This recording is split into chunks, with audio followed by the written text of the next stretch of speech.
All right.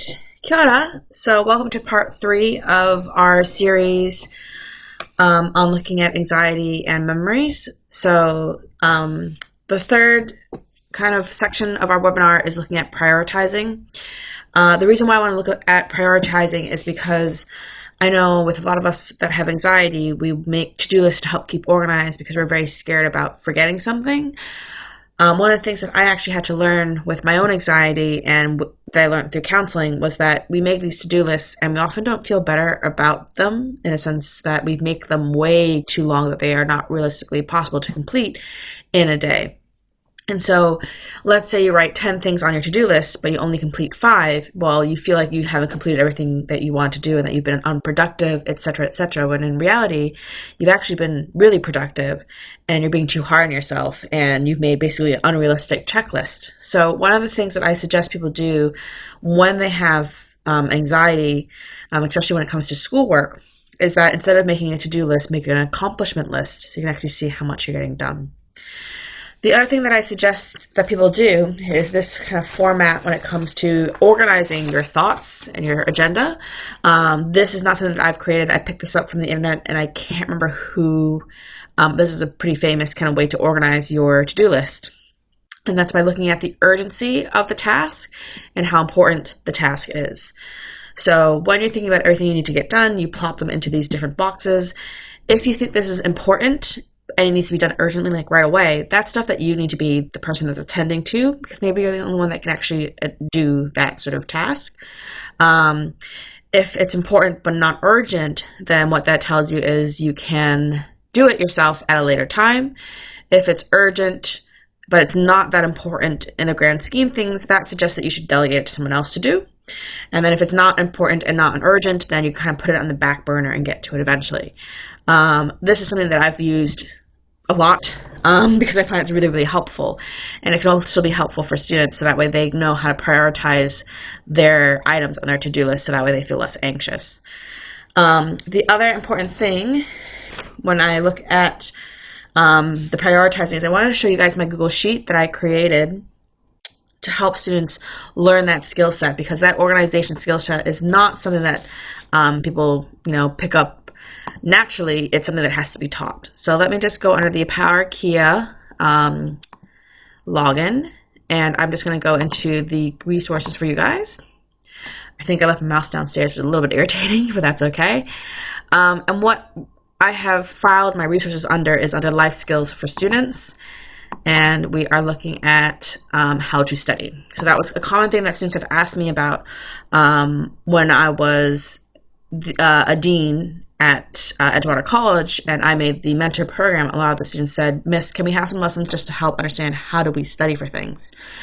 And so a lot of this anxiety stuff is related to how they study and how their memory works, which is why I'm doing a couple of different lessons on that. We did a lesson, like I said, on CPR to help understand how their brains work. This is to help teach them how to organize themselves. So I have 2 different versions, one for year 11s and 12s and one for year 13s. The main difference between these two is that the year 13s obviously have one less subject. So they have, I'm just going to skip to that page, 5 subjects, whereas the year 11s and 12s generally have 6 subjects. That is the main difference. And then the other main difference is that I also do have this program to calculate rank score, which is something that is a concern for year 13 students.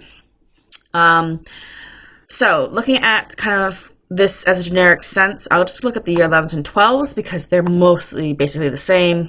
The only thing that they also need to keep in track of for year 13 is that if they have a UE approved subject and some other odds and end bits that I mentioned at the beginning, such as literacy and numeracy. Anyway, going back to this spreadsheet, it does auto-generate, so students can write in their assessment, their subject, how many credits, and then what their grade is. And this will tally up how many credits they have for that subject. It will also look at doing any subject endorsement if the students are keen to get that done. And it will also add up all the credits together, and it'll also help see if there's any endorsements for their overall level 2 or level 1 certificates. So I'm trying to think of one off my top of my head, such as ion identification. Let's say we're doing this for chemistry. I'm typing really fast. Identification, that one is worth 3 credits. Let's say the student got an excellence on it. Then you see that it totals that it has 3 points so far for chemistry, 3 total, all counting towards that endorsement. So they can fill this in as they go. Let's say the next one they did was titration. That one's worth 4 credits. They got a merit on this one. So again, it tallies the total, and then it also counts it separately depending on if it's merit or excellence. So I have pre-programmed all of those things in there, so that way it auto-generates for the students lots of little if-then kind of things that I have going on, which, let me tell you, ChatGPT, that's the way I did it, AI, because I am not someone that actually knows how to do these sort of formulas. So that's a good way for them to keep track of how they're going with their various subjects and if they're on track. Yes, this stuff is tallied and accounted for on KMAR and on Parrot, but I want the students to take ownership over their grades and over their work, and so this is the way that they can do that.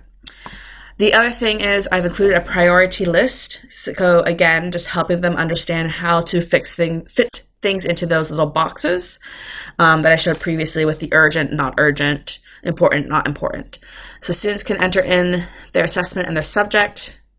This basically acts as a to-do list for them, so they can tick it off when it's done. It's important for them to identify if it's internal or external, because obviously that's different deadlines and different kind of ways of assessing. They can put in the exam due date and percent completion. Now, these numbers here that I'm talking about are actually quite useful if they're not sure how they want to prioritize. So students can organize this list by date or by percentage completion. In fact, any of these variables they can sort it by, so that way they can focus on things. But if they're feeling indecisive and they don't know how to prioritize their things, I've added in a way for them to do that, so that way they keep on top of everything. So again, using chemistry as the example, let's say we are talking about structure and bonding, because that's usually what I start with. And this is from chemistry, and this is an external. Now, the due date for this is sometime in, it must be like November. So let's just make up a date. Let's say it's on the 2nd of November. Now, you see how it's already assigned a value 1 here? So what I've tried to do is make bigger numbers more important and smaller numbers less important. So since this is so far away in advance, then I've assigned it the number 1. And if you click on it, you can see how I've kind of given number assignments. Basically, it's looking at what's today's date versus the date of the assessment. If, for example, the assessment is already passed, and let's say, let's say we're doing a different assessment, such as ion identification. I know that's not what it's called anymore. I know it's called qualitative analysis, but I still call it that because that's how my brain works. So let's say that was an internal, and let's say they did that actually last week. Let's say they did that on the 4th of April. This is now popping up as overdue. So that's important, again, for the students to note that if it's overdue, some things, yes, they will try to make up. Some things they will decide, you know what, it's not worth doing. And that's important to have a corridor with this other teacher and with the dean, just to make sure. Let's say they completed 50% of this. Let's say this one, they've only done 10%. So in all ways, we can start organizing things. This one, because it's an external, is really hard, so let's place it as a 1. This one, identification, student feels pretty confident. Maybe they were just absent because they were sick. So let's put that as a 4. And you see how these numbers are automatically auto-generating a sum. And the last thing is going to be personal priority. So maybe chemistry is a subject that's really important to them because they need it for med school. Or let's say they're just taking chemistry because it's interesting to them, but they rather be doing business and law kind of stuff. So again, they can put in some priority things to it. And again, it will auto-generate the number. And that's, again, useful for the student because then they know, okay, if I would need to prioritize things, let's go, what's most important? Oh, unfortunately, that has done opposite. Let's do it the other way from Z to A. There you go. So now it's saying, okay, out of these 2 options, we're looking at this identification being the most important. You'll see how I haven't put a number in if it's overdue because I think the overdue assessments really kind of just depend on the situation and whether or not the teacher is willing to give another assessment opportunity for it, and also the big picture of what the student wants to get done. So again, when I say big picture, we're thinking about, did they want to get any subject endorsements, or did they want to just pass level 1 or level 2, that sort of stuff. So that's all there. And then students take this information and they start creating a study plan. So I have designed this starting from today's date. I've noted in morning, afternoon, and evening, because that's usually what we're thinking about from as a general sense. But students are welcome to add more layers to their copy if they wanted to look at it hour by hour or in like more specific chunks. I put in every day that's a school day because we can't expect them to study at school per se because they have their classes. But weekends, obviously, they have the morning, afternoon, and evening, and then same thing with the school holidays as well. And this goes all the way until the end of the school year, which is November, and the last day that they have exams. So, useful thing for them just to kind of learn how to study.